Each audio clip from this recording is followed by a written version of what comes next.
Y cerca de la hora novena, Jesús clamó a gran voz diciendo, Elí, Elí, Elí, lagma sabactani. Esto es, Dios mío, Dios mío, ¿por qué me has desamparado? Porque Dios desamparó a su Hijo. Capítulo 1. Hola, ¿qué tal amigos? ¿Cómo están? Bienvenidos a esta nueva serie que vamos a estar considerando con el tema ¿Por qué Dios desamparó a su Hijo? Cerca de la hora novena, o alrededor de las 3 de la tarde, Jesús clamó a gran voz, y la palabra en el griego es gritar, diciendo, Elí, Elí. Esas dos palabras son hebreas. Marcos registra Eloi, Eloi, lo cual es la forma aramea de tratar de hacer que la declaración sea coherente. Pero aparentemente Jesús de hecho dijo Elí, Elí, Elí, Elí, Dios mío, Dios mío. Y ellos habrían sabido a qué se refería con eso. No había duda en sus mentes. Y después cuando él dijo lama sabactani, lo cual significa ¿por qué me has desamparado? ¿Por qué me has abandonado? Ellos sabían bien lo que estaba diciendo. El hecho de que él estaba citando el Salmo 22.1 fue aparente para todos ellos. Esos judíos conocían el Salmo 22.1. Lo habían cantado, quizás lo habían recitado, lo habían memorizado, lo habían leído. Ellos sabían lo que estaba diciendo. Dios mío, en hebreo, lama sabactani, en arameo. Inclusive esos judíos que hablaban predominantemente arameo y conocían muy poco de hebreo, conocían lo que era Elí, porque él, el nombre de Dios, era conocimiento común para todos ellos. Entonces sabían que él estaba diciendo, Dios mío, ¿por qué me has desamparado? Aquí está el segundo milagro. Lo llamo el milagro de partida soberana. Es un milagro, como puede ver. Es un milagro invertido, en un sentido. Es un tipo extraño de milagro, pero es un milagro en el sentido de que es un acontecimiento sobrenatural, inexplicable, que va más allá de la capacidad del entendimiento humano, ya que Dios se separa de Dios. Dios el Padre le da la espalda a Dios el Hijo. Es dicho que Martín Lutero se aisló para tratar de entender este misterio y salió más confundido que cuando él comenzó. Entiendo eso. Dios se separado de Dios. Y Jesús, en el clímax de llevar el pecado, al término de las 3 horas de la furia de Dios siendo derramada en su máxima capacidad, clama acerca del hecho de que él está separado de Dios. ¿Por qué dice eso? ¿Qué es lo que eso nos dice? Bueno, si regresamos a Habacuc capítulo 1 y leemos el versículo 13, dice esto acerca de Dios. Muy limpio eres de ojos para ver el mal y no puedes mirar a la iniquidad. Dios le dio la espalda porque no puede ver ¿qué? El pecado. Ahora, ¿qué nos dice eso acerca de la cruz? Eso nos dice que Jesús se volvió ¿qué? Pecado por nosotros. Ese es el testimonio del Padre. Al darle la espalda a Cristo, Él comenta acerca de lo que está pasando. Si esta fuera la muerte de un mártir amoroso, si esta fuera la muerte de un hombre bueno, de una persona inocente que tenía una buena causa, si este fuera algún tipo de hombre filántropo o algún tipo de acto de gracia o algún tipo de demostración humana benevolente, entonces Dios debió haberlo visto con favor. Pero cuando Dios le dio su espalda, Dios le estaba dando la espalda porque hay una cosa que Dios no puede traer ante su rostro y eso es pecado. Y entonces Cristo estaba llevando nuestro pecado. No necesitamos ir a las epístolas para descubrir eso. Está aquí. Después de todo, ¿acaso Isaías 53 no dijo que Él sería entregado por nuestras transgresiones? ¿Acaso Romanos 4:25 no dice que fue entregado por nuestras transgresiones? ¿Acaso 1 Corintios 15:3 no dice que murió por nuestros pecados? 1 Pedro 2:24, quien en su propio cuerpo llevó nuestros pecados en el madero. 1 Pedro 3:18, quien se ofreció a sí mismo sufriendo por el pecado, el justo por los injustos. Digo, ¿acaso las Escrituras no nos dicen claramente en 1 Juan 4:10 que Dios envió a su Hijo para que fuera expiación, propiciación por nuestros pecados? ¿Acaso Gálatas 3:13 no dice que Él fue hecho maldición por nosotros? Y 2 Corintios 5:21, el que no conoció pecado por nosotros fue hecho pecado. Cristo no solo llevó el pecado, Él se volvió pecado. Él fue su personificación. Él llevó los pecados de toda persona que jamás creería en Él a lo largo de la historia. Y de esta manera Hebreos 2:9 dice que Él gustó la muerte por todos, por todos. Él gustó la muerte porque Él llevó el pecado de todos los que creerían en Él. Jesús llevó en sí mismo los pecados de todas las épocas. Pero esa es la razón por la que vino. Él dijo eso en Mateo 20:28. No vine para ser servido, sino para servir y para dar mi vida en rescate por muchos. Y esa es la razón por la que Dios le dio la espalda, porque Dios no puede ver el pecado. Cuando Jesús gritó, Dios mío, ¿por qué me has desamparado? La respuesta es porque Dios no puede ver el pecado. Ahora dice usted, bueno, ¿qué tipo de separación es esta? Bueno, no es una separación en cuanto a su naturaleza. No dejó de ser Dios, de lo contrario él habría dejado de existir, porque él solo puede ser quien es él. Él no fue separado de la naturaleza de Dios. Él no fue separado de la Trinidad. Él no fue separado en esencia, naturaleza o sustancia. Él fue separado en términos de comunión íntima. Y la comunión, como un niño que peca de manera severa contra su propio padre, no deja de ser el padre de ese hijo, pero deja de conocer la intimidad de una comunión amorosa, porque el padre no puede tolerar el pecado.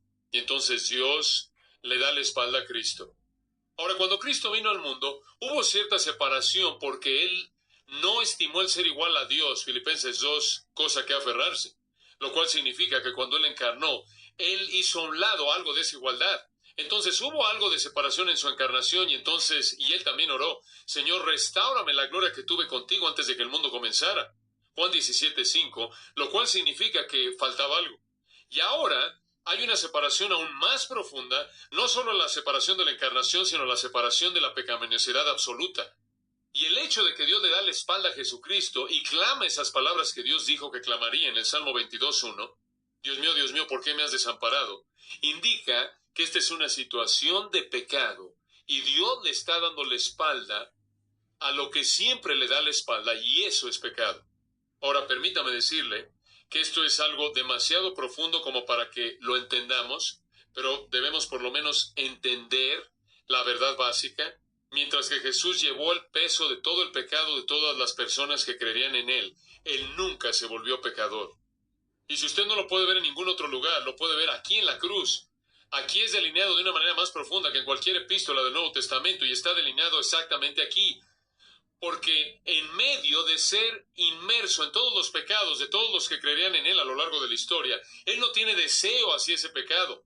Aunque Él literalmente está ahogándose en todo el pecado de todos los que creerían en Él en toda la historia, Él no anhela ese pecado, sino que su anhelo es expresado en estas palabras. Dios mío, ¿por qué me has desamparado? ¿Qué es lo que Él anhelaba? Dios. Y ahí yace la evidencia de la pureza de su espíritu, una pureza que Él supo que Él mantuvo, porque pronto después de esto, habiendo dicho consumado es, Él dijo, Padre, en tus manos encomiendo mi espíritu, sabiendo de manera plena que Dios lo recibiría, porque mientras que Él llevó el pecado, Él nunca se volvió pecador. Esa es la razón por la que el escritor de Hebreos dice que Él no tiene pecado. Él fue hecho pecado y no pecó, es una paradoja. Pero cuando Él se volvió pecado, Dios tuvo que darle la espalda.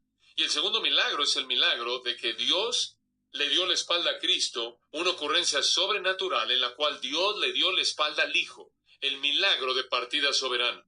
¿Y qué nos dice eso a nosotros?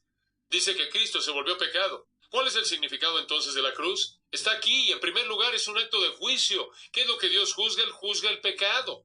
¿En dónde estaba el pecado que Él estaba juzgando? Estaba en Cristo. Ahí está el significado de la cruz. Y la gente se burló. Versículo 47. Algunos de los que estaban allí decían al oírlo, a Elías llama este. Ellos sabían que Él no dijo Elías. Ellos sabían que dijo Elí, Elí. Ellos sabían eso. Ellos sabían que Él estaba diciendo, Dios mío, Dios mío. Ellos conocían el Salmo 22. Pero esto fue parte de una broma. Esta era una broma para ellos. Aquí está de nuevo la burla. Como puede ver, el profeta Malaquías había dicho que antes de que el Mesías venga para establecer su reino, Elías vendrá primero. Y entonces están diciendo, bueno, este pobre Mesías todavía está pensando que él va a establecer su reino. Quizás está llamándole Elías para que venga y lo anuncie como Mesías y proclame su reino y lo ayude a que empiece, una burla cruel, cínica, sarcástica.